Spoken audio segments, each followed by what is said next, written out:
지금 방송에서 제공하는 투자 정보는 투자 판단에 대한 조언입니다. 방송에서 제공하는 주식의 가치, 가격 상승 및 가격 하락에 대해서는 방송사에서 보장하지 않습니다.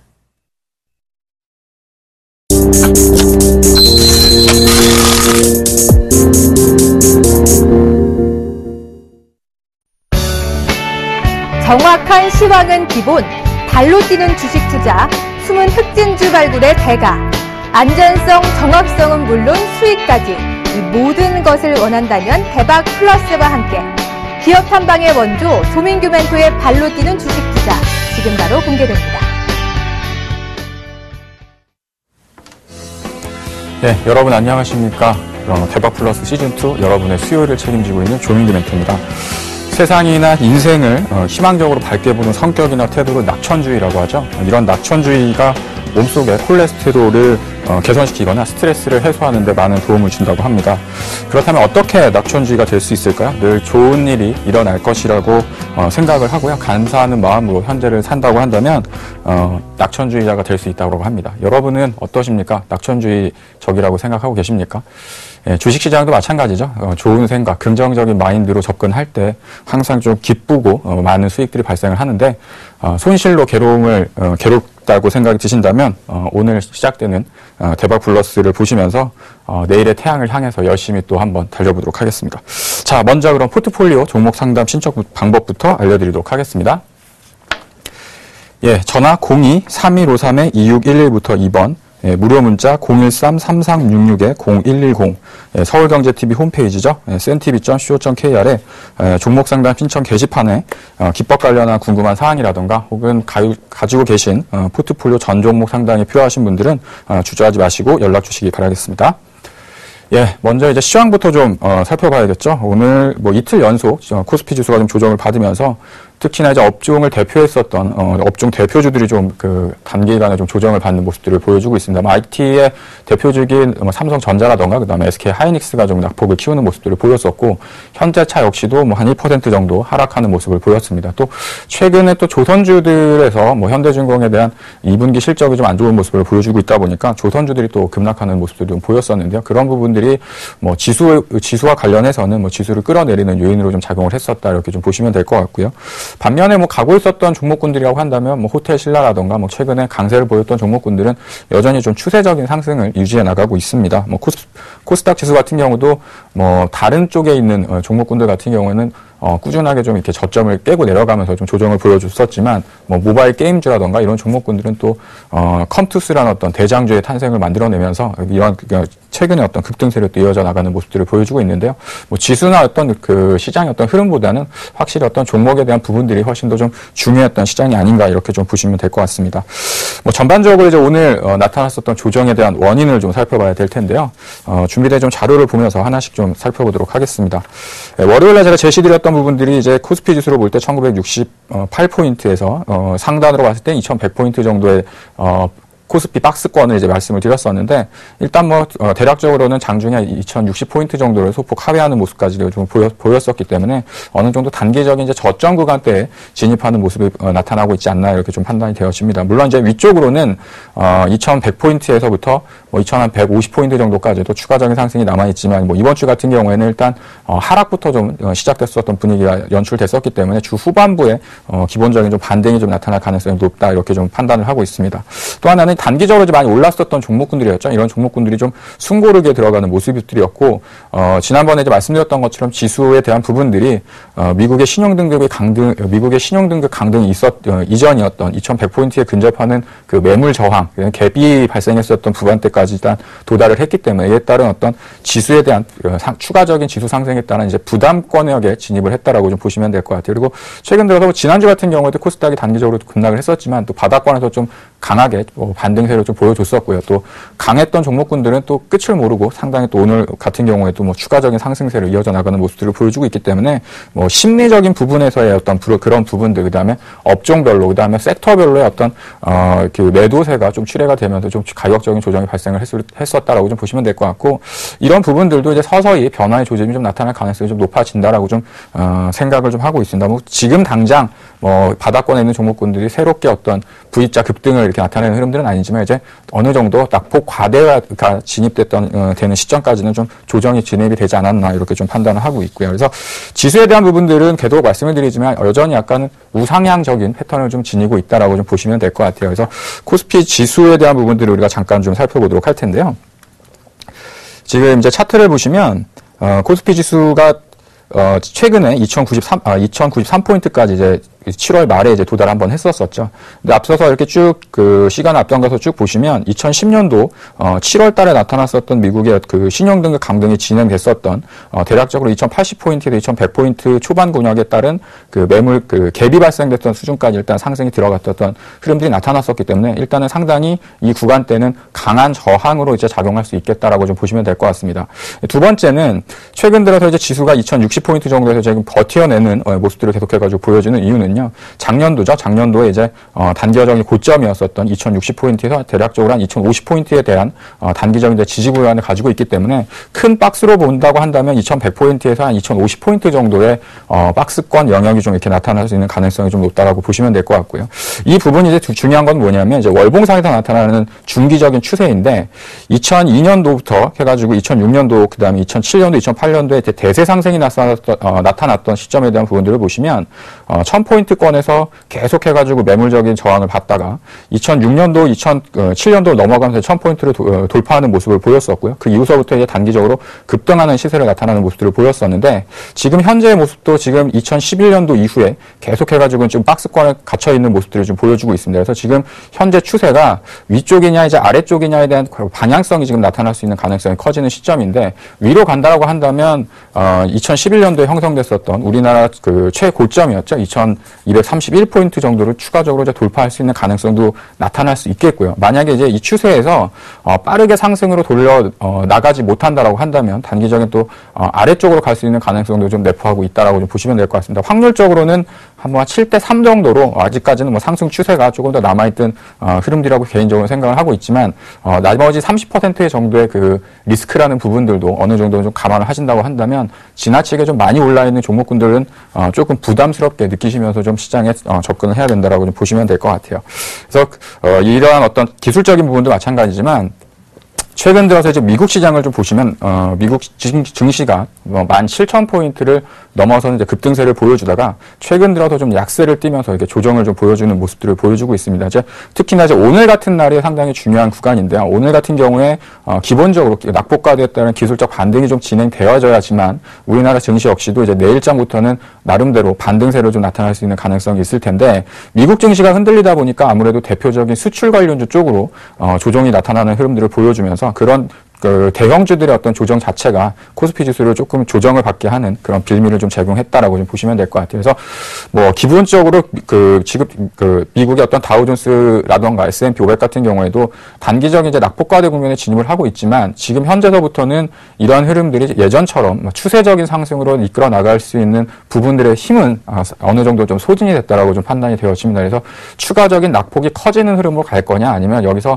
저점을 잡고 이렇게 좀 쉬어가는 옆으로 이렇게 횡보하는 형태의 흐름이 갈 거냐 이제 두 가지 갈림길에 이제 서 있는 흐름들인데 만에 하나 이제 아래쪽으로 간다고 한다면 코스피 지수가 대략적으로 한 2050포인트를 살짝 이탈했다가 이제 저점을 잡고 다시 한번 상승으로 전환되는 흐름들을 좀 기대할 수 있을 것 같고요. 만약에 여기서 횡보한다고 한다면 뭐 단기간에 뭐 2060포인트 밑으로 종가상으로 내려가는 형태로서 장이 뭐 이렇게 무너지거나 이렇게 힘들어지는 형태는 좀 아니지 않을까 이렇게 개인적으로 생각하고 있습니다. 또 오히려 이제 선진국 증시가 조정을 받음으로써 거기서 이제 빠져나온 자금들이 뭐 중국이라던가 뭐 인도 그다음에 우리나라 같은 그동안에 좀 덜 올랐었던 그 국가들별로 자금이 또 유입될 수 있는 흐름들이 나타날 수 있기 때문에 선진국 증시의 흐름 조정 자체가 무조건적으로 뭐 증시를 안 좋게 한다 이렇게 판단하는 건 아니지만 어찌됐든 가장 이제 핵심적이고 이번에 어떤 그 전체적인 세계 시장에서 가장 중심에 서 있었던 미국 증시의 조정이 좀 나타나는 흐름들을 보여주고 있기 때문에 우리나라 증시에서도 일단 올라갈 때 지수가 상승하고 빨갛게 이렇게 달아올릴 때보다는 조금 쉬어가는 국면에서 좀 저점 매수를 하시는 것도 하나의 방법일 수 있겠다라고 말씀드리도록 하겠습니다. 마찬가지로 이제 미국의 뭐 S&P 500 같은 경우도 뭐 단기적인 저점을 깨트리고 있는 모습은 아니지만 어찌됐든 고점에서부터는 단기적으로 좀 쉬어나가는 흐름들을 좀 보여주고 있고요. 상당히 모습 자체가 가파르게 지금 밀고 밀고 내려오고 있는 모습을 보여주고 있기 때문에 지수에 대한 부분들은 상당히 좀 부담적인 부분들이 작용되고 있다라는 걸 좀 생각하시면서 시장에 좀 접근하시라고 말씀을 좀 드리도록 하겠습니다. 그 다음에는요, 달러 인덱스인데요. 지난번에도 그런 얘기를 드렸었는데 우리나라 환율이 1,010원권 밑으로 이제 살짝 이탈을 했다가 최근 들어서 1,030원 정도까지 급격하게 이제 바닥권에서 올라오는 모습들을 보여주고 있는데 지금 이제 달러 인덱스라는 건 이제 달러가 지금 강세로서 지금 돌아나가고 있다는 얘기거든요. 그래서 환율 자체가 어느 정도 이제 하방 경직을 띄고 지금 이제 1,030원대 중반, 1,040원대를 이제 다시 한번 도달할 수 있는 가능성이 이제 커지는 시점이 됐기 때문에 이런 부분들도 시장에 있어서 상당히 좀 부담스러운 부분으로 작용될 수 있는 부분들이 있을 수 있습니다. 그 이유는 뭐냐면 지속적으로 이제 외국인들의 어떤 수급적인 부분하고 외국인들의 어떤 선물을 이용해 가지고 프로그램 매수로 시장을 좀 끌어올려놓는 모습들을 보였었는데 달러 인덱스가 올라오고 환율이 올라온다는 얘기는 외국인들의 입장에서는 이제 환차익을 고려해야 되는 시점들이 이제 어느 때가 될 것이냐 이런 부분들이 나타날 수 있기 때문에 달러가 다 강세로 간다라는 건 증시의 입장에서 본다라고 한다면 조금은 악재로서 작용될 수 있는 부분들도 있기 때문에 이런 부분들도 하나씩 좀 체크를 하시면서 시장을 보시면 좋을 것 같고요. 마지막으로는 이제 빅스 지수입니다. 최근 들어서 그 공포 지수에 대한 부분들에 대한 얘기를 많이들 참고를 안 했었었는데 최근 들어서 이제 공포 지수가 급격하게 급등하는 모습들을 보여주고 있거든요. 지금 단기적으로 봤을 때 뭐 한 12 정도 이하권에서 단기적으로는 지금 한 16포인트 정도까지 지금 급등하는 모습들을 보여주고 있기 때문에 이러한 부분들이 미국 증시 어떤 조정의 빌미를 제공했었던 부분들이라고 좀 보시면 될 것 같고 빅스 지수가 올라오고 있다는 얘기는 결론적으로는 시장의 어떤 그 투자 심리 자체가 약간은 좀 과열권에 진입한 부분들에 있어서 부담을 느끼는 부분들이 있고 단기적으로는 좀 조정을 생각하고 있는 사람들이 좀 많아지고 있다는 부분들이기 때문에 단기간에 아까 말씀드렸던 뭐 미국 증시가 예전처럼 V자로 이렇게 돌아서는 흐름보다는 일단 추가적인 하락에서 어느 정도 구간 동에서 꺼내서 이제 저점을 잡아낼 것이냐 이런 부분들을 좀 확인한 다음에 시장에 접근을 하더라도 늦지 않다 이렇게 좀 말씀을 드리도록 하겠습니다. 뭐 시장에 대한 부분들 뭐 간단하게 설명드리면 오늘 시장 같은 경우에는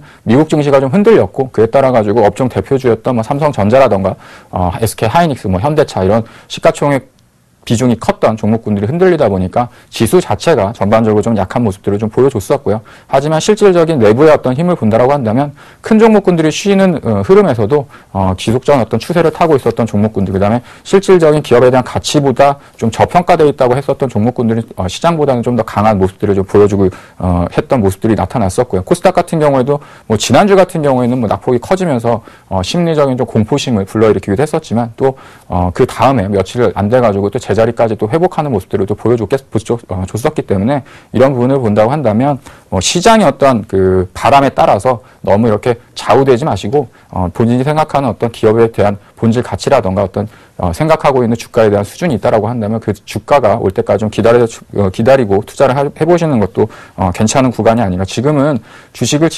적극적으로 뭐 매도해가지고 갈아탄다거나 이렇게 하는 게 아니라 조금 손실이 발생을 하고 있더라도 조금 참고 기다려볼 수 있는 인내가 좀 필요한 시장이다. 이렇게 좀 설명을 드리도록 하겠습니다. 뭐 시황에 대한 부분들은 뭐 요 정도까지만 정리를 해서 말씀을 드리면 될 것 같고요. 일단 기존에 방송에서 말씀드렸던 방송 포트폴리오 종목군들 AS를 좀 해드리도록 하겠습니다. 예, 지금 이제 첫 번째로는 뭐 유니테스트, 동아일텍, 그다음에 LIG, ADP가 뭐 수익권에 좀 있고요. 그다음에 나머지 종목군들은 지지난주에 장이 좀 출렁출렁하면서 마이너스권으로 좀 돌아섰던 종목군들이 좀 많이 발생을 했습니다. 그다음에 손저가에 대한 부분들을 나름대로 좀 넉넉하게 좀 잡았다라고 했는데 시장에 장사가 없었던 것 같아요. 지금 전체적인 종목군들을 보면 뭐 손절가 이상 다시 이제 회복을 했었던 종목군들이 많은데 나름대로 좀 그 안 좋은 모습을 좀 보여주면서 손절가를 좀 터치하고 그 아래권까지 좀 내려갔었던 종목군들이 있다 보니까 이런 종목군들은 일단 포트폴리오에서 제외를 하도록 하겠습니다. 예, 그래서 뭐 기본적으로 방송을 보시고 하셨던 분들은 방송에서 제시드렸던 손절가에 대한 부분들 지켜나가시면 될 것 같고요. 기본적으로 이제 방송에서 말씀드릴 수 있는 부분들은 뭐냐면, 뭐 매수했었던 가격에서 기본적인 이제 손절가 정도로 이제, 제시해 드리고, 뭐 추가적으로 종목이 좀 더 하락을 한다라고 하더라도 뭐 주식을 살 수 있는 부분들이 없기 때문에 추가적인 대응 전략에 대한 부분들보다는 일단 뭐 정해져 있는 가격권을 이탈한다고 한다면, 이상권에 있으면 이제 보유, 그다음에 만약에 그 밑으로 내려간다고 한다면 방송을 보시고 따라 하시는 분들은 리스크 관리를 좀 병행해서 하셨으면 하는 얘기를 좀 드리겠습니다. 나머지 가지고 있는 나머지 이제 포트폴리오에 남아 있는 종목군들 같은 경우에는 뭐 유니테스트부터 잠깐 설명을 좀 드리도록 하겠습니다. 예, 오늘 같은 경우에도 그 거래량이 좀 늘어나는 모습을 보여주면서 새롭게 좀 고점을 돌파하는 모습들을 좀 보여주고 있는데요. 일단 지난주 같은 경우에 새롭게 신규 수주에 대한 부분들이 나타나면서 주가가 조금 강세를 보여주는 모습을 보여주고 있습니다. 지금 현재 구간을 보면 단기적으로는 시장하고는 특별히 연동되는 모습을 보여주지 않고 꾸준하게 상승세를 좀 유지하는 모습을 보여주고 있고요. 지난 첫 번째로 제시드렸던 2,800원 정도 가격이라고 한다면 충분히 뭐 다음 주 정도에는 도달이 가능하지 않을까 이렇게 좀 생각을 하고 있습니다. 하지만 뭐 2,800원 정도는 과거에 있었던 그 매물 소화 과정 구간이라고 판단을 하고 있기 때문에 만약에 이제 목표가를 도달하게 된다고 한다면 추가적으로 이제 목표가를 좀 상향을 할 예정으로 가지고 있고요. 마찬가지 보유 의견으로 말씀을 드리도록 하겠습니다. 두 번째 이제 동아 엘텍인데요. 동아 엘텍 같은 경우에도 지난번에 이제 고점을 한번 돌파하고 단기적으로 좀 그 코스닥 시장이 좀 조정을 받으면서 약간 좀 쉬어가는 국면 쪽으로 좀 내려와 있는 모습인데 어찌됐든 이제 8,000원 이상권, 그다음에 8,000원 중반대까지는 계속해가지고 가격적인 좀 그 지지대를 받아내는 모습들을 보여주고 있기 때문에 충분히 다시 한번 9,000원대 이상권까지 주가가 회복이 된다라고 한다면 제시해 드렸던 12,000원 이상권까지도 추가적인 좀 상승이 가능할 수 있겠다. 이렇게 좀 보시면 될 것 같습니다. 그리고 마지막으로 이제 LIG ADP라는 회사인데요. 그 방송에서 말씀드린 이후에 좀 주가가 횡보하고 좀 지루하게 쉬었던 모습들을 좀 보여줬었죠. 근데 시간이 지나면서 최근 들어서는 좀 주가가 위쪽으로 머리를 좀 드는 모습들이고요. 1차적으로는 뭐 한 5,500원 정도 이상권까지는 충분히 도달이 가능하지 않을까 이렇게 좀 생각을 하고 있습니다. 그래서 뭐 지금 현재 구간이라고 한다면 뭐 약간 좀 쉬어갈 때 추가적인 뭐 저가 매수로 동참해 보는 것도 하나의 방법이라고 간략하게 말씀을 드리도록 하겠습니다. 이렇게 해서 뭐 세 종목에 대한 AS에 대한 부분들은 좀 마무리 짓도록 하고요. 본격적으로 이제 오늘 살펴봐야 되는 종목군부터 설명을 좀 드리도록 하겠습니다.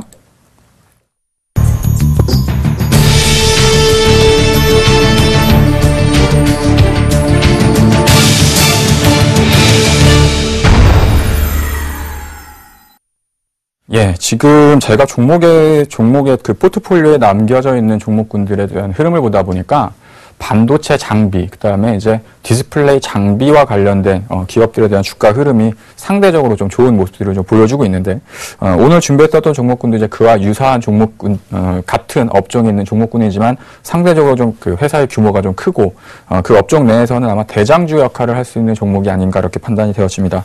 오늘 준비해가지고 말씀드리고 싶은 종목은요, SFA라는 회사입니다. 예, 일단 기본적으로 SFA 같은 경우에는 디스플레이 장비 쪽에서는 거의 뭐 대장주 역할, 시가총액 거의 한 8,000원에 육박할 정도로 상당히 큰 기업이기도 한데요.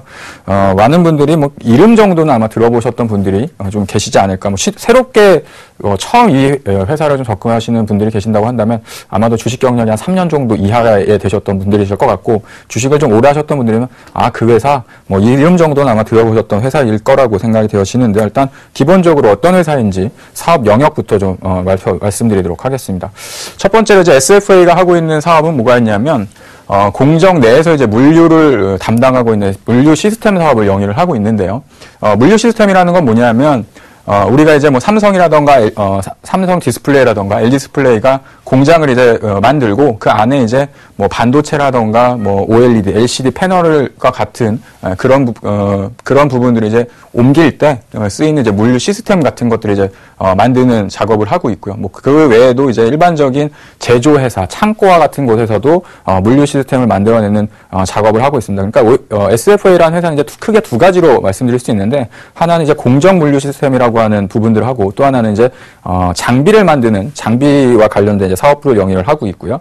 마찬가지로 공정 외적인 부분을 본다라고 한다면 뭐 창고죠. 자동 창고 안에서 뭐 제품을 옮겨 놓는 뭐 철강이라던가 뭐 자동차, 그다음에 뭐 식음료와 같은 뭐 자동 창고 시스템에서 사람이 일일이 물건을 옮기는 것들이 아니라 공장 자동화가 되어 있기 때문에 실질적으로 뭐 물류에 대한 부분들을 뭐 이쪽에서 이쪽으로 옮겨낼 때 그런 사업들을 하고 있습니다. 마찬가지로 뭐 물류센터와 관련돼서 있었던 뭐 큰 어떤 그 바리켓이라고 하죠. 뭐 이런 것들을 이제 설치하고 이런 부분들을 크게 하고 있는 사업을 하고 있고요.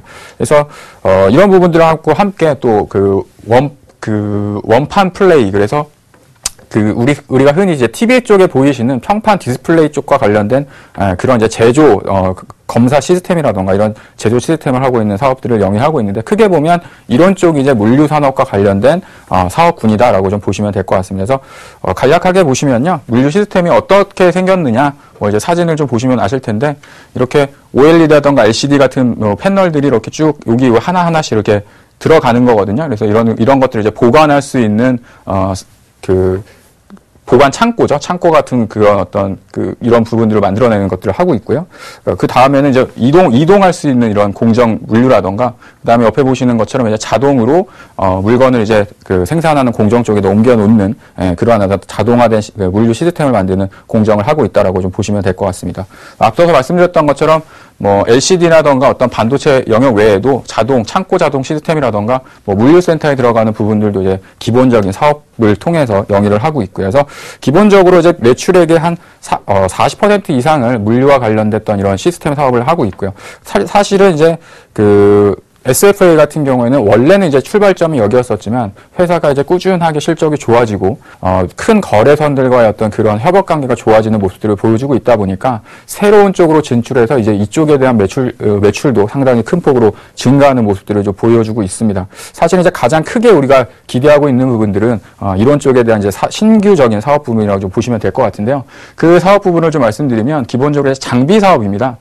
OLED, LCD, 그다음에 태양 전지, 여기 보시면 이제 OLED나 LCD 라인, 그 다음에 태양 전지 쪽이죠. 그래서 이런 부분들을 제조할 수 있는 이제 전공정 장비를 하고 있고요. 전공정이라는 거는 기본적으로 이제 생산을 할 때 앞쪽에서 만드는 공정이다라고 해서 이제 전공정이라고 얘기를 합니다. 그래서 우리가 흔히 보이는 이런 TV 화면이라던가 이런 패널 같은 거죠. 그래서 이런 패널들을 만들 때 앞서서 생산하는 데 있어서 증착이라던가 이런 공정에 쓰이는 기본적인 장비를 만드는 제조업을 하고 있다라고 좀 보시면 될 것 같아요. 그래서 과거에도 마찬가지로 이제 OLED에 대한 어떤 기대감이 상당히 컸었지만, 이제 LCD에 대한 투자는 중국 외적인 중국을 제외한 우리나라 같은 경우에는 크게 늘어나는 부분은 아니기 때문에 새롭게 이제 OLED에 대한 투자에 대한 기대감이 상당히 좀 많이 발생을 하고 있는데, 그 중에서 앞서서 말씀드렸던 것처럼 물류적인 부분이 가장 먼저 이제 선행에 대해서 수주가 이제 발생을 하게 되고요. 그 부분이 어느 정도 마무리가 되어지면 이쪽에 들어가는 이제 전공정 장비가 들어가서 실질적인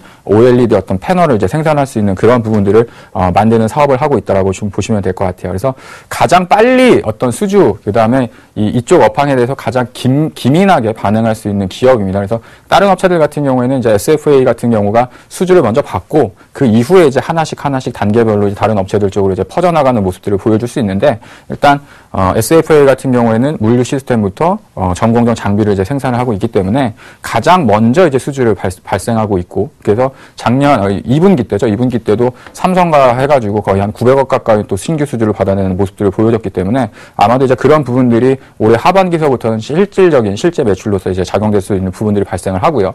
그 다음에 이제 내년서부터는 새로 이제 OLED에 대한 어떤 투자 설비라던가 이런 부분에 대한 증가를 또 기대할 수 있는 부분들이 있기 때문에 오히려 주가에 대한 부분이라던가 주식에 대한 매수 관점은 지금 현재 시점부터 서서히 좀 관심을 가져야 되는 시점이 아닌가, 이렇게 좀 말씀을 드리도록 하겠습니다. 마찬가지로 이제 모듈 장비라는 것도 마찬가지로 OLED나 LCD, 그 다음에 태양 전지를 제조할 수 있는 이런 그런 기본적인 장비들을 이제 만들어 나가는 사업들을 영위를 하고 있고요.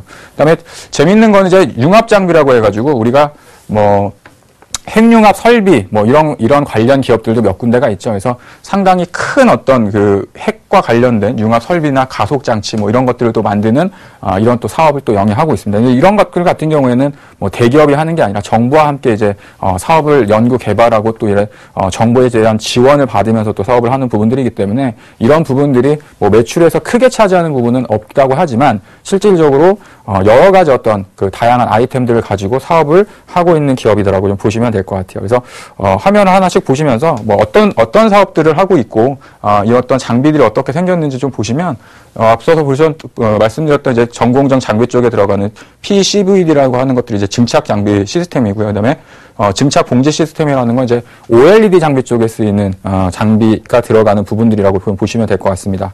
그다음에 진공 챔버라던가 이런 것들도 다 패널을 만드는데 삼성 쪽과 관련된 매출이 이제 가장 크게 작용되는 부분이라고 좀 보시면 될 것 같고요. 그다음에 전자 설비 이런 부분들도 계속해가지고 좀 하고 있고, 앞서서 말씀드렸던 것처럼 핵융합 설비라고 하는 것들이 이런 식으로 이렇게 만들어진 모습들을 통해 가지고 정부에서 여러 가지 어떤 그 기본적인 국책 과제를 수행하면서 이제 하고 있는 사업분들이 있는데, 이런 부분들은 뭐 어떤 뭐 대기업을 통해 가지고 어떤 매출을 발생하기보다는 향후 앞으로 이제 다가올 미래 산업에 대한 대응 전략 차원에서 이러한 사업들도 좀 영위를 하고 있다. 그래서 크게 말씀드리면 앞서서 이제 말씀드렸던 이제 물류 산업, 그다음에 공정과 관련된 장비 산업을 하고 있는 디스플레이 관련된 부분에서는 이제 대장주 역할을 하고 있는 기업이라고 좀 보시면 될 것 같고요. 그래서 왜 대장주라고 이제 말씀드릴 수 있냐면 가장 매출이 큽니다.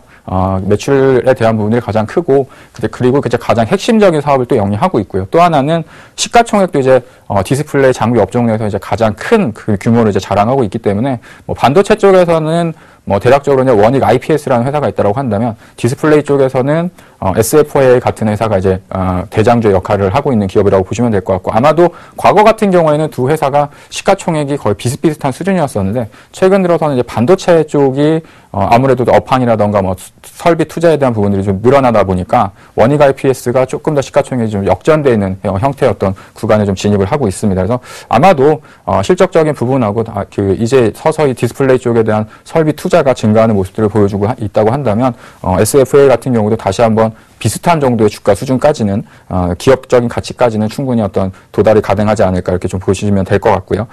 그다음에 이제 매출액에 대한 부분들을 보셔야 될 텐데, 왜 그러면 이제 지금부터 이런 기업들에 관심을 가져야 되느냐? SFA라고 하는 거는 이제 디스플레이 쪽에서 대장주 역할을 하고 있기 때문에 이 기업에 대한 주가가 움직인다고 한다는 건 전반적으로 그 밑에 있는 디스플레이 관련 장비 업체들에 대한 주가가 이제 동반해서 이제 강세를 띨 수 있다. 그러면 전반적으로 그 업황이 확실히 좋아지고 있다라는 걸 이제 느끼면서 주가가 이제 올라서는 모습들을 이제 기대를 하시면 될 것 같은데, 기본적으로 매출액에 대한 부분들이 2011년도 같은 경우에는 거의 8천억에 가깝게 크게 이제 증가를 했었다가 2012년도, 2013년도 돼서 매출액이 조금 줄어드는 모습을 보였었죠. 근데 실질적으로 보통 한 2,500억 정도 되는, 혹은 한 1,500억 정도 되는 회사들의 어떤 매출액 자체는 한 1,000억 내외 정도, 그 다음에 한 900억에서 1,000억 정도 매출을 기록을 하지만, SFA 같은 경우는 그래도 2011년도 이후에 계속해가지고 한 4,000억대 이상, 그러니까 분기별로 약 1,000억 원 이상의 매출액을 꾸준하게 기록을 했습니다. 근데 당연히 이제 매출액이 떨어지고 있다라고 하는 건 대기업 쪽에서 설비 투자에 대한 부분들이 아무래도 이제 지연됐었던 부분들이 있었기 때문에 매출이 좀 정체가 됐었던 흐름들이 발생을 했고요. 그다음에 올해 같은 경우가 아마도 최근 3년, 4년 내에서는 가장 이제 안 좋았었던 시점이 되어질 텐데, 그럼에도 불구하고 지금 이제 주가를 봐야 되는 건 지금 당장보다는 이제 앞으로 나타나는 3분기와 4분기, 그다음에 내년을 준비하는 시점에서 본다라고 했을 때 지금 현재 주가가 극히 저평가 영역에 이제 위치를 하고 있다라고 보시면 되는 거죠. 그래서 지금 이제 매출액에 대한 부분들이 쭉 줄어들다가 앞으로 이제 좋아지는 전망들을 이제 하고 있기 때문에, 이런 부분들은 주가가 서서히 바닥을 탈피할 수 있는 가능성이 좀 높아진다라고 지금 보시면 될 것 같고, 오히려 이제 상반기보다 하반기 쪽에 더 초점을 맞춰야 되는 건 상반기인 게 지난 과거죠. 근데 상반기 때 상당히 실적에 대한 부분들이 안 좋았기 때문에 주가가 이제 조정을 많이 받았고, 이제는 기본적인 이제 기업 가치 내외 정도에 있는 그런 수준까지 좀 주가가 하락을 했기 때문에, 앞으로 3분기, 4분기, 그다음에 아무래도 4분기 이후서부터는 OLED에 관련된 투자가 크게 좀 늘어날 걸로 시장에서 좀 예상을 하고 있습니다. 이런 부분들이 앞으로 SFA의 어떤 주가 상승과 매출과 실적에 대한 호전으로서 좀 작용될 수 있는 부분들이 있기 때문에 서서히 좀 관심을 가져야 되는 시점이 아닌가, 이렇게 좀 보시면 될 것 같아요. 마찬가지로 영업이익 같은 경우도 뭐 매출액이 안 좋다 보니까 영업이익이 이렇게 안 좋아지는 모습들을 보였었지만, 아무래도 큰 회사다 보니까 뭐 중소형 소형주죠. 아마 1,000억 미만에 있는 회사들 같은 경우에 사실 1분기 때 적자를 기록했던 회사들이 상당히 많은데, SFA 같은 경우는 그래도 연평균적으로 한 500억에서 600억 정도 사이에 영업이익을 계속해가지고 좀 이끌어 나가는 모습들을 보여주고 있습니다. 그래서 뭐 회사가 돈을 벌고 있다는 얘기는 뭐냐면 계속해가지고 기업의 돈이 쌓이고 있다라는 얘기거든요. 그래서 실질적으로 SFA는 순현금만 한 3,500억 정도를 가지고 있고요. 그다음에 연간 연구 개발비로 한 400억 정도를 쓰고 있습니다. 그래서 연간 400억 정도의 연구 개발비를 쓴다는 거는 웬만한 대기업에서도 사실은 하기 힘든 상당히 큰 규모의 어떤 R&D 비용을 발생을 시키고 있고요. 또 하나는 400억 정도를 쓴다라고 하는 건 웬만한 중소기업들 한 두 군데 정도, 그러니까 한두 군데 정도를 한두 군데 어떤 시가총액에 육박할 정도만큼의 어떤 회사 규모를 자랑하고 있기 때문에 그런 부분을 통해서 그 새롭게 말씀드렸던 전공정 장비에 대한 투자가 계속해가지고 선행되고 있고 그런 장비들이 하나씩 개발되고 양산에 들어갈 때마다 회사에 기여하는 매출이라던가 이익에 대한 규모는 계속해가지고 증가하는 형태로서 진행될 수 있겠다. 이렇게 좀 보시면 될 것 같습니다. 그래서 투자 포인트를 좀 정리해서 말씀을 드리면요. 일단 가장 중요한 건 디스플레이, 특히나 이제 OLED 투자와 관련된 최대 수혜주라고 보시면 될 것 같습니다. 그래서 왜 자꾸 OLED 하냐 하면 지금 실질적으로 OLED TV가 우리 일상생활에서 그렇게 많이 접할 수 있는 부분들은 아니지만 가격적으로 본다라고 한다면 처음에 OLED TV가 나왔을 때의 한 절반 정도 가격까지 지금 그 TV 가격이 많이 떨어져 있거든요. 근데 더 중요한 건 우리가 이제 TV를 본다고 해서 지금 LED TV를 보다가 OLED TV가 싸진다고 해서 갑자기 OLED TV를 사다가 쓰지 않습니다. 근데 OLED가 가장 중요한 건 뭐냐면 실질적인 광고 시장에서 사용할 수 있는 부분들이 상당히 많다라는 거죠. LCD는 사실은 이제 뒤에 백라이트 유닛이라고 BLU가 들어있기 때문에 사실상 뭐 투명하게 만들 수 있는 부분들은 아닌데 지금 이제 OLED를 계속해가지고 뭐 시장이나 어떤 다른 대기업들에서도 계속 강조하고 있는 부분들은 휘어지는 디스플레이, 플렉서블이라고 하죠. 이제 그런 부분들하고 또 하나는 투명 디스플레이를 만들 수 있다는 겁니다. 그래서 유리창 같이 투명한 유리에다가 자동적으로 글씨가 써지고 영상과 화면이 나올 수 있는 시대를 이제 준비해야 되는 부분들이 있기 때문에 대기업에서도 계속해가지고 이제 OLED 하고 있는 것들이 이제 그런 부분이라고 보시면 될 것 같고 TV와 관련된 부분들은 사실은 조금 더 좀 시장이 좀 더 시간이 좀 걸리지 않을까. 다만 가격이 더 낮아진다라는 건 실질적으로 회사에서 많은 물량들을 생산할 수 있는 시점이 됐을 때 가격이 낮아질 수 있는 거기 때문에 가격이 지금 천천히 낮아지고 있다라는 건 대기업 쪽에서 충분하게 이 시장에 열릴 때를 준비하고 있는 설비 투자에 대한 부분들을 준비해야 되는 시점이 지금 도래하고 있다라는 얘기로 보시면 될 것 같아요. 그래서 실질적으로는 1분기 때는 별 볼 일 없었고요. 2분기 때 삼성 쪽에서 상당히 큰 규모의 어떤 수주분이 반영이 됐기 때문에 이러한 부분들은 하반기서부터 실질적인 이제 매출로 박영이 될 수 있다라고 좀 보시면 될 것 같고 아마 이 부분이 또 이제 마무리가 되어지면 새롭게 올해 말 혹은 내년 초 정도에는 신규 수주가 또 추가적으로 발생할 가능성이 좀 커진다라고 좀 보시면 될 것 같습니다. 그래서 일단 수주가 발생을 했기 때문에 뭐 고객사가 투자를 안 했었던 불확실성은 어느 정도 해소됐다라고 좀 보시면 될 것 같고 또 하나는 SFA는 뭐 국내 업체들뿐만 아니라 중국 기업하고도 새롭게 또 신규 수주를 발생을 하면서 일부 어떤 그 고객사에 편중됐던 흐름들이 아니라 국내 기업과 이제 중국향 기업들 쪽으로도 매출을 이제 여러 가지로 다각도로 지금 하고 있다라고 좀 보시면 될 것 같아요. 그리고 앞서도 말씀드렸던 것처럼 실적 자체가 이제 상반기를 저점으로 해서 꾸준하게 이제 하반기 그다음에 내년부터는 서서히 좋아지는 모습들이 지금 예상이 되어지고 있고요. 가장 좋은 건 이제 현금이 3,500억 정도라고 한다면 실질적으로 시가총액이 한 8천억 정도에서 3,500억 정도를 빼면 4천억 정도 수준밖에 안 되고 있기 때문에 실질적인 기업의 어떤 실제 매출이라던가 뭐 영업력, 그다음에 기술력을 판단을 했을 때 상당히 뭐 재무적인 안정성과 기업 가치, 기업에 대한 부분이 저평가되어 있는 구간까지 지금 주가가 위치되어 있다고 보시면 될 것 같아요. 그래서 그리고 최근 들어서 이제 자사주 매입 공시를 냈는데 아무래도 자사주 매입을 한다는 얘기는 회사에서 판단을 할 때 현재 주가가 상당히 좀 싼 구간에 있다라고 판단을 하고 있기 때문에 자사주 매입을 시도를 하고 있고요. 이제 최근 들어서는 주가가 약간 좀 올라오다 보니까 뭐 자사주가 실질적으로 뭐 매입이 잘 안 되고 있는 부분들을 보여주고 있지만 아마도 이제 주가가 좀 더 또 하락을 한다라고 한다면 또 회사에서 어떤 주주에 대한 어떤 방어적인 측면에서 주가에 대한 방어적인 측면에서 또 자사주 매입을 또 시도를 할 수 있기 때문에 주가에 대한 안전판적인 부분은 어느 정도 좀 확인이 되어졌다.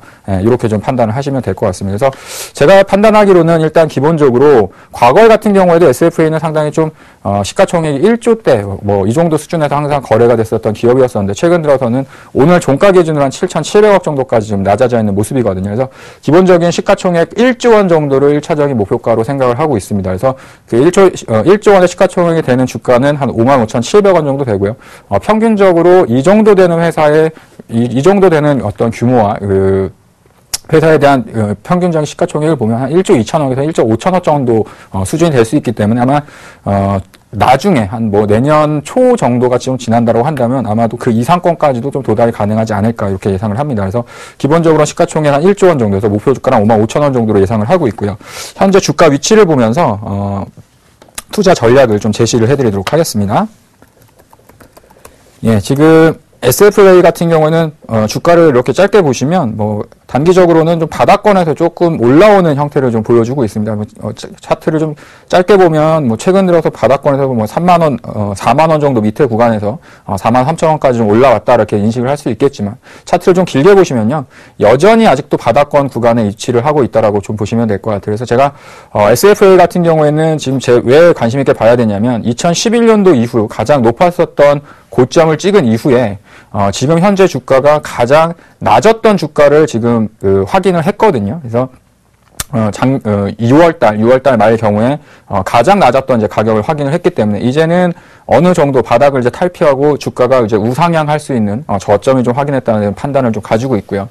그 얘기는 뭐냐면 3년 동안 주가의 흐름들이 별로 좋지 않았었는데 실질적으로 이제 OLED라던가 이런 설비 투자에 대한 부분들의 이 생활 속으로 실질적인 어떤 그 매출로 잡히는 부분들은 시기가 지금 다가오고 있다라는 얘기죠. 그래서 과거에 안 좋았던 실적 때문에 주가가 하락을 했고 앞으로 실적이 좋아지는 시점이 다가오고 있다라는 얘기는 주가에 대한 부분들로 봤을 때도 충분히 싼 구간에 위치를 하고 있다라고 좀 보시면 될 것 같아요.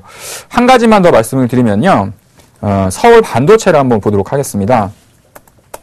최근 들어서 주가가 많이 떨어졌지만 서울 반도체 같은 경우에도 2012년도 때 가장 낮았던 주가의 위치 구간대에서 주가가 이제 상승을 하면서 5만 원을 넘는 구간대를 이제 만들어냈었거든요. 그래서 아마도 지금 서울 반도체 같은 경우 LED의 대장주였다고 한다면 서울 반도체가 이제 LED 대장주였다고 한다면 SFA는 디스플레이 OLED와 관련된 장비 업체의 대장주이기 때문에 아마도 서울 반도체처럼 비슷한 주가의 흐름을 좀 예상을 하고 있고요. 그래서 1차적인 매수가는 42,500원 정도로 좀 말씀을 드리도록 하겠습니다. 그래서 주가가 좀 올라 있는 흐름이기 때문에 42,000원에서 43,000원 중간 정도 가격인 한 42,500원 정도를 말씀드리도록 하겠고요. 1차적인 목표가는 55,000원 정도를 설정을 해서 말씀을 드리도록 하겠습니다. 손절가는 최저점이었었죠. 36,850원 미친 36,500원 정도가 하회되면 일단 기본적으로 손절로서 리스크 관리를 하는 걸로 말씀을 드리도록 하겠습니다. 예, 이렇게 해서 일단 SFA에 대한 부분들을 말씀을 드렸었는데요. 아직 시장에서 많이 얘기가 되거나 회자가 되고 있는 기업들은 아니라는 걸 아실 겁니다. 다만 주가가 쌀 때는 사람들이 관심을 갖고 있지 않지만 주가가 올라오고 사람들이 많은 관심을 가질 때부터는 주가가 상당히 많이 올라와 있는 시점이 될 수 있거든요. 근데 지금 이 SFA 같은 기업들은 이제 앞으로 주가가 많이 올라갈 일들이 많은 기업들이라고 생각을 하시면서 일단 기업에 대한 설명은 이 정도에서 마무리 짓도록 하겠습니다. 예, 그 다음에 본격적으로 시청자 종목 포트폴리오 상담 시작을 해보도록 할 텐데요. 예, 전화 연결 한번 해보겠습니다. 예, 여보세요? 예, 여보세요? 예, 예, 안녕하십니까? 예, 안녕하십니까? 예, 예. 예, 어떤 종목이 궁금해서 전화 주셨죠? 종목이 좀 많은데. 예. SFC하고요. 예. 그 다음에 남선 알미늄. 예. 유진기업. 예. 그다음에 블루콤. 블루콤, 예. 예, 그 다음에 현대제철. 예. 예, 지금 이게 쭉 보니까 블루콤, 유진기업, 남선 알미늄, 현대제철, SFC 해서 비중이 30%, 20%, 20%, 10% 이렇게 보유를 하고 계시네요. 네네. 예. 현금이 이제 그러면 한 10% 정도 가지고 계신 건가요? 예, 예. 예. 알겠습니다. 일단 한 종목 한 종목씩 말씀을 좀 드리기 전에 제가 가지고 계셨던 종목군들을 쭉 보니까 주가가 좀 많이 올랐었던 종목군들, 그러니까 그때 당시에 좀 이렇게 핫한 종목을 좀 많이 좋아하시나 봐요. 예. 예. 블루콤 같은 경우에는 그 무상증자 이후에 매수를 하신 건가요? 예, 그렇죠. 예, 그러면은 지금 주가로 봤을 때 한 7월 한 중후반 정도에 매수를 하신 건가요? 예, 예. 예, 매수가가 18,000원 정도인데 지금 주가는 한 4,800원이니까 손실이 그래도 조금 발생을 하고 계세요. 예. 예, 좀 많이 발생을 하고 있다라고 해야 되나요? 근데, 아마 이제 이런 생각을 하셨던 것 같아요. 그러니까 최근에 5월 달에 보면 블루콤 같은 경우에는 작년 말부터 주가가 계속 해가지고 주가 좀 많이 올랐었죠. 어떤 뭐 시장 코스닥 쪽에서도 상당히 좀 회자가 많이 됐던 기업들이었었는데 주가가 한 21,000원 갔다가 한 13,000원대까지 좀 밀렸다가 다시 또 이제 18,000원대까지 올라오다 보니까 다시 한번 이렇게 위쪽으로 가지 않겠나 이렇게 좀 생각을 하셔가지고 좀 매수를 하셨던 것 같은데 맞습니까? 예, 맞습니다. 예. 근데 이제 주가라는 게 마음처럼 잘 안 올라가요. 예, 그 이유는 뭐냐면 일단 블루콤 자체는 회사가 계속해가지고 좋아지고 오늘 실적 발표를 했는데도 실적은 잘 나왔어요. 근데 그 실적이 사실은 이 주가에 어느 정도 좀 반영이 좀 많이 되어져 있습니다. 예, 그래서 좀 아마 이제 매수하셨던 가격대까지는 어느 정도 좀 가능할 수 있다라고 좀 판단이 되어지는데, 지금 당장은 아무래도 이제 저점을 다시 한번 좀 확인하는 구간대라고 좀 판단이 되어지거든요. 예. 네, 그래서 일단 의견 자체는 보유를 말씀을 드리도록 하겠는데요. 눈높이를 조금 낮추셔야 될 것 같아요. 그래서 예. 목표가는 한 16,000원 정도를 제시를 해드리도록 하겠고요. 손절가는 13,500원 정도를 말씀드리는데 지금 화면에서 보이시는 것처럼 요 두 번 이제 저점을 찍었잖아요. 우리가 보통 얘기했던 하는 이제 쌍바닥 저점을 만들었죠. 그래서 이제 이 구간대에서 이제 다시 한번 올라오면 좋은데 문제는 이쪽과 관련됐었던 최근에 어떤 핸드폰 부품주라든가 이런 부분들이 좀 좋지 못했던 주가 흐름들이 발생을 하고 있기 때문에 아무래도 아주 블루콤이 가지고 있는 어떤 독특한 어떤 사업 영역에 대한 프리미엄이 약간은 시장에 비해서 조금 소진되는 국면이 좀 나타날 수 있습니다. 그래서 목표가를 약간은 좀 낮게 생각하시는 것보다 좀 낮게 좀 잡아드렸고요. 그래서 아무래도 16,000원에서 18,000원 정도면 주가가 또 거기서 좀 횡보할 가능성이 있어요. 정체될 가능성이 있으니까 그 정도로 좀 보시고 만에 하나 보셨던 것처럼 이제 두 번 저점을 형성을 했는데 이 밑으로 내려가면 일단 좀 힘들어질 수 있으니까 그 부분은 좀 감안하셔가지고 대응을 하시면 될 것 같습니다. 네. 예, 두 번째는 이제 유진 기업인데요. 네. 일단 의견 자체를 먼저 좀 말씀을 드리면 이 종목은 일단 좀 매도의 의견을 좀 말씀을 드릴게요. 그러니까 좀 정리를 하시고 다른 종목으로 좀 갈아타는 게 좀 낫지 않나라고 좀 판단이 되어집니다. 일단 유진기업 같은 경우에는 일단 무거워요. 주가 자체가. 근데 주가 자체가 좀 원래 좀 무거운 기업이었는데 최근 들어서 작년 올해 초부터 주가가 좀 많이 올랐었죠. 그리고 지난번에 뭐 잘 아시겠지만 시멘트 가격 인상한다고 얘기 나오고 나서 사실은 대량 거래가 터지고 고점이 이렇게 만들어져 버렸습니다. 네. 네, 그 이유는 뭐냐면 시장이 기대했었던 인상분보다 좀 낮았었죠. 네, 그랬던 부분들이 있었기 때문에 아무래도 이제 여기 있는 이 대량 거래와 이 고점을 돌파하는 데까지는 좀 시간이 걸리지 않을까 이렇게 좀 판단이 되어지고 있고요.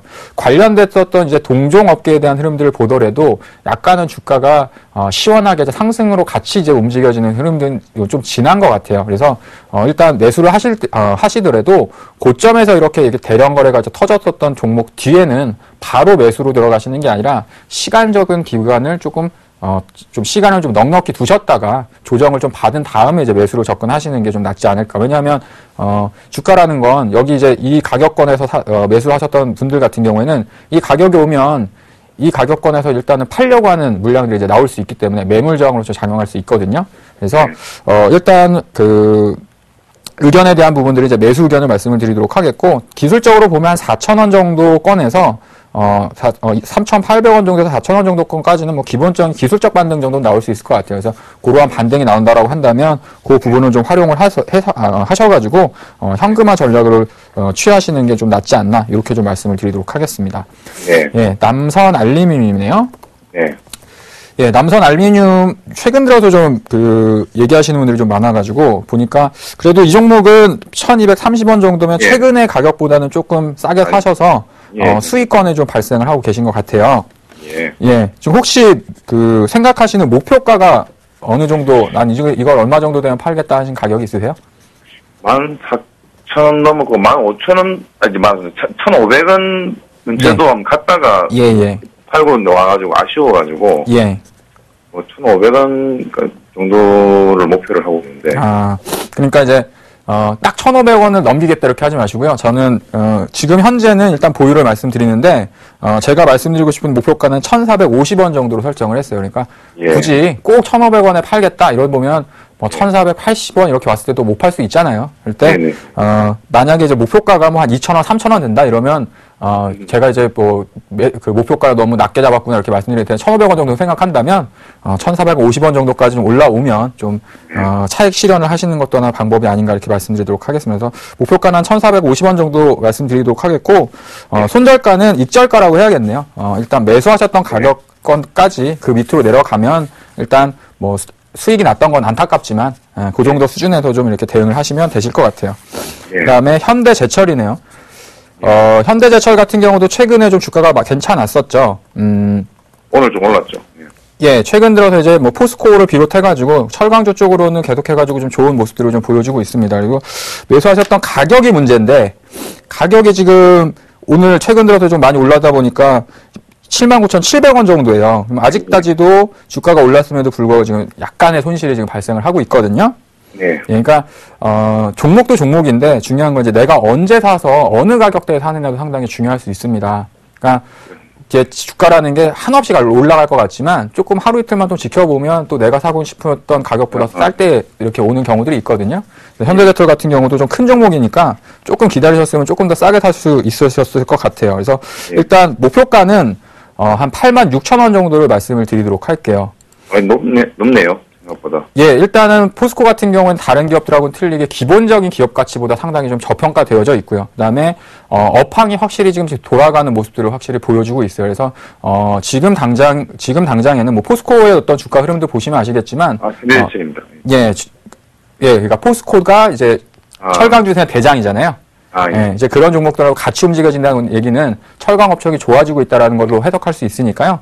충분히 85,000원에서 6,000원 정도까지는 도달이 가능할 수 있을 거라고 예상이 되어져요. 그래서 그 정도 보유해 나가시고 만에 하나 73,000원 정도 이제 손절가인데 사실은 뭐 지금 이 가격권이라고 한다면 뭐 73,000원대 밑으로 지금 당장에 뭐 최근에 어떤 흐름으로 봤을 때는 갈 수 있는 확률이 좀 낮지만 혹시라도 그렇게 되면 주가가 조금 기간이 좀 시간이 걸릴 수 있으니까 그런 부분도 좀 참고하셔가지고 대응을 해 나가시면 될 것 같습니다. 그다음에 이제 마지막으로 SFC라는 종목인데, 예, 이 종목은 일단 투자 의견부터 말씀드리면 현금화 전략이라고 말씀드릴게요. 이 종목도 매도 관점으로 좀 접근하셔가지고 정리를 좀 하시는 게 좀 나으실 것 같아요.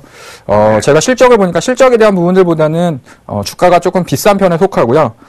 지금 매수하셨던 가격이 4,500원 정도 되는데 지금 아마도 요 구간대에서 또 이제 매수가 되신 거잖아요. 예. 그러니까 차트적으로 보면 기술적으로 보더라도 약간은 좀 높은 구간대에서 매수를 좀 하신 것 같아요. 아마도 이렇게 좀 길게 보셨다기보다는 좀 단기적인 성향으로 좀 접근을 하셨던 게 아닌가 이렇게 좀 판단이 되어지는데 맞나요? 예, 근데 이 쌍바닥이라고 보고 했는데 그거는 아닐 수도 있는데 바닥일 수는 있지만 주가가 바닥을 쳤다고 해가지고 무조건적으로 이제 상승으로 가진 않을 수 있죠. 네, 그래서 시대의 어떤 흐름이라던가 실적에 대한 부분들도 같이 보셔야 되기 때문에 아직은 SFC 같은 경우는 실적보다는 주가가 약간 좀 높은 구간에 있다 이렇게 좀 판단이 되어지더라고요. 태양광하고 같이 다 물리기 때문에 그렇죠. 예, 그래서 지금 현재는 단기적으로 한 4,200-300원 정도를 반등 정도 목표 구간대라고 좀 보시면 될 것 같고요. 손절가는 그 밑에 구간 3,800원, 3,900원 정도 이탈되는 구간들을 좀 손절가로 제시해 드릴 테니까 그거 보시면서 대응하시면 되실 것 같습니다. 죄송합니다. 동국제강이 제가 오늘 살라고 했는데 못 샀는데요. 예. 그것은 좀 내리는데. 예. 동국제강이. 일단은 현대제철이 있으니까. 예. 그냥 하나만 가지고 가세요. 네. 예, 업종별로 뭐 이렇게 여러 가지 같이 가는 것보다는 현대제철 있으시니까 철강주는 현대제철 하나만 보유해 나가시는 게 나으실 것 같습니다. 예. 어떻게 좀 도움이 되셨습니까? 예, 많이 도움됐습니다. 잘 관리하셔가지고 수익 많이 내시고요. 다음에 또 전화 주시기 바라겠습니다. 예, 감사합니다. 예, 감사합니다. 지금 이제 뭐 종목에 대한 부분들 설명드렸고 시장에 대한 부분도 말씀드렸었는데 내일 저녁입니다. 내일 저녁 이제 목요일날 매주 이제 목요일마다 화요일 목요일마다 그 시장하고 종목에 대한 얘기를 하고 있는데요.